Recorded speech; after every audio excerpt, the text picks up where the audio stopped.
I'm going to wrap up the panelist discussion by talking a little bit about what are the opportunities from a policy perspective to address the gun violence crisis. And I do not have a PowerPoint, so apologies ahead of time here on that, but it's great to be with everyone tonight.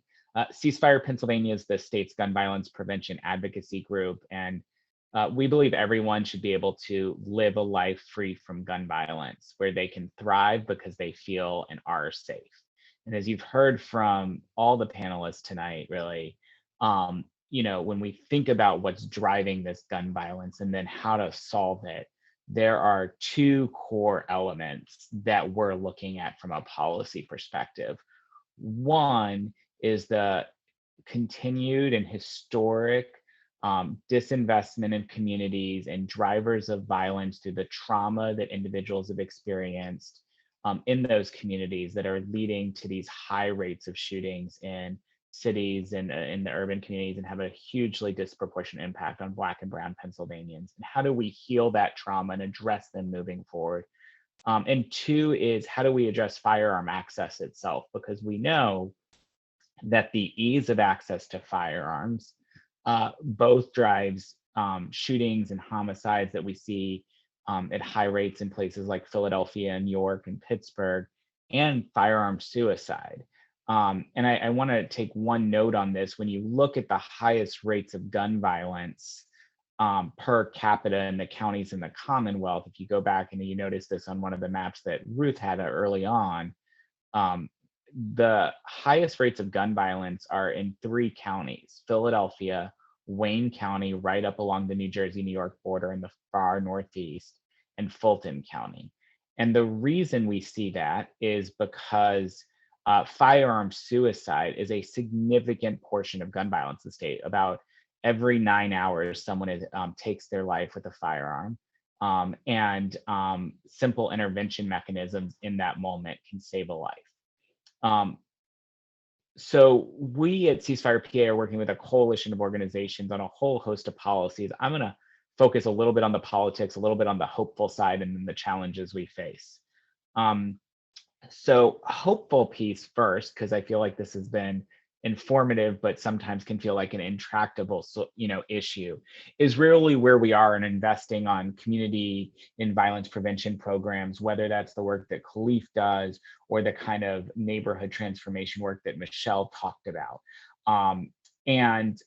These programs are really designed to address the trauma of communities, to intervene and prevent the violence. And they look at a few different qualifications, but they really range in how they approach them. They range from street outreach programs where you have credible messengers, maybe someone like Khalif, who knows the nature of the violence, who knows where it's going to happen and can step in before a shooting happens. I was talking to someone in Allentown the other day about this, who does this work up there, and someone was considering retaliating for a shooting. They were still in the hospital. And instead they called her and said, because I'm talking to you, I'm not going to retaliate and shoot back.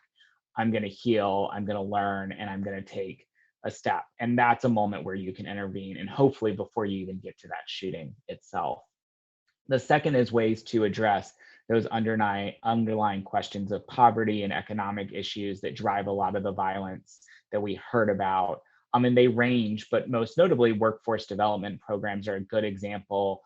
Philadelphia is bringing in the READY program, which has been running in Chicago, to provide workforce development with behavioral cognitive therapy to returning citizens who are coming out of the criminal justice system, giving them other opportunities and skills, but then pairing that with that healing of the trauma they've experienced that we know how to drive the violence. In general, these type of programs, are successful when they focus on reducing violence by targeting populations of individuals at high risk for being involved in violence.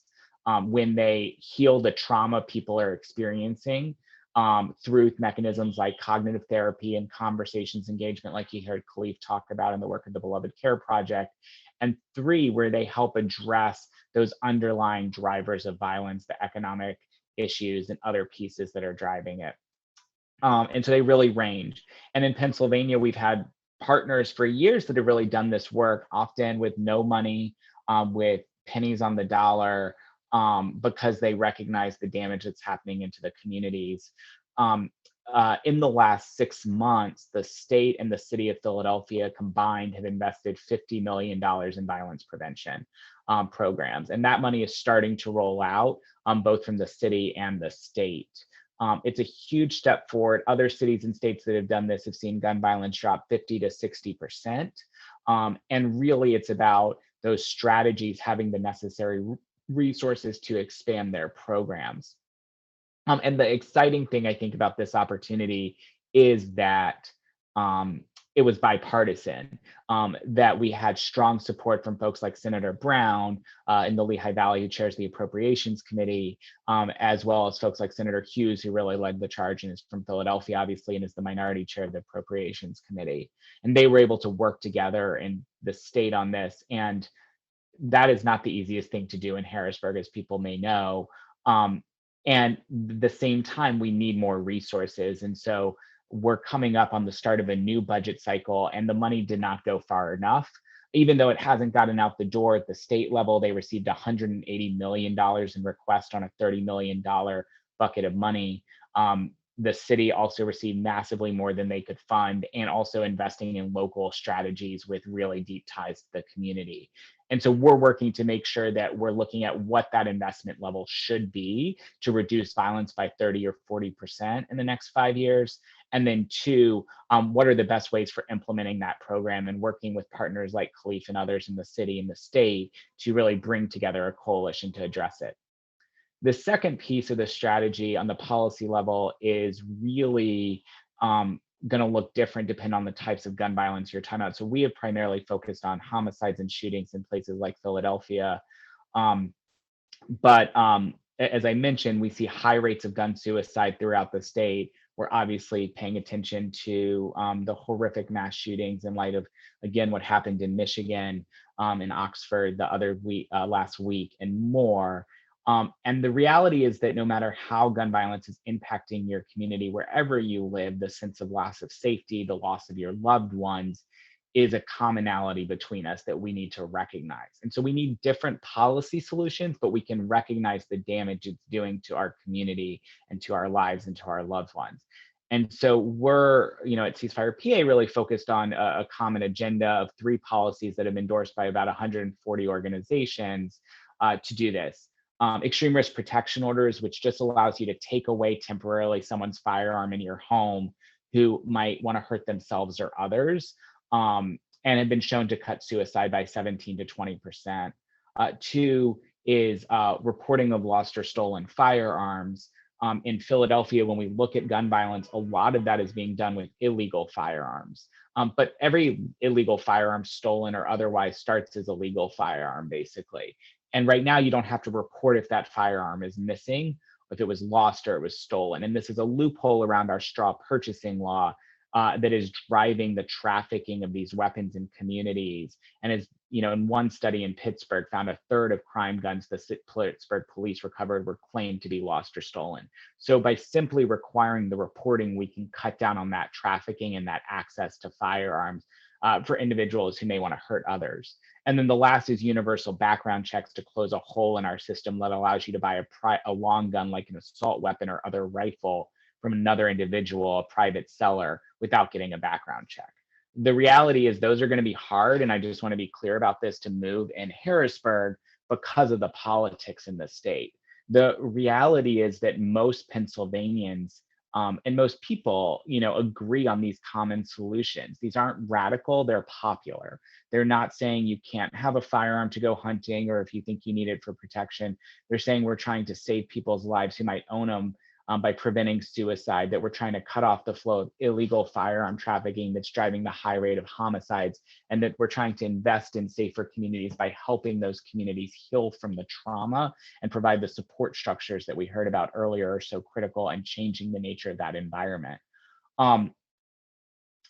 But in the Commonwealth, to be honest, that popularity of those issues doesn't always win out. We saw the legislature pass a bill to allow anyone to carry a concealed firearm just about 3 weeks ago now without getting a permit. And while it was vetoed, what we see is the extreme voices sometimes of individuals who think that any gun safety law, any reasonable protection to prevent access to firearms is unconstitutional and and unacceptable. And that loudness of their voices, unfortunately, in politics went out. And I think that's really where all of y'all are really critical in this discussion, because it's not enough to understand the nature of violence. That is a good starting point to understand the kind of solutions you've heard. Um, what we have to be able to do is to make it so clear that this majority of Pennsylvanians are not going to be silent, that we're sick and tired of living in a state of fear where going to the grocery store, sitting on your stoop, or going to the park might be deadly, where you're waiting to get a call that your kid has to come home because there was a threat of a school shooting or, God forbid, something worse. And where you hear from a parent that their 22-year-old took his life with a firearm that they bought a few hours earlier, as one of my friend's brothers did. And so what we need to do is make that clear, and the public health community is really critical part of that narrative. And I will drop a link in the chat in a second to get involved.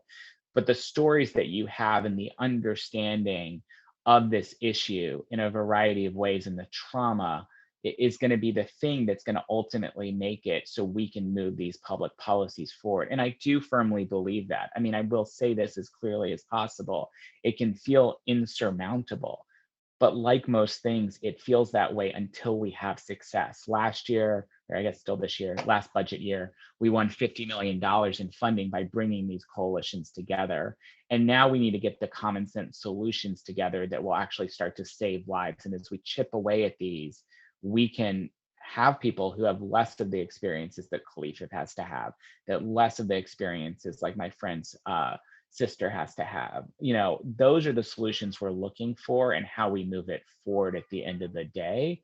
I want to make sure, I'm going to wrap up here because I want to make sure there's time for questions. I'll note there's a lot of other public policies that we can talk about. Obviously, safe storage is really in the news right now, and prevention of children access to firearms in light of what happened in Oxford. But these common solutions are generally popular and will help cut the violence by keeping firearms out of those hands of those who want to hurt themselves or others until they can get the support and help they need. And that's the goal, and that's the mission that will prevent this trauma.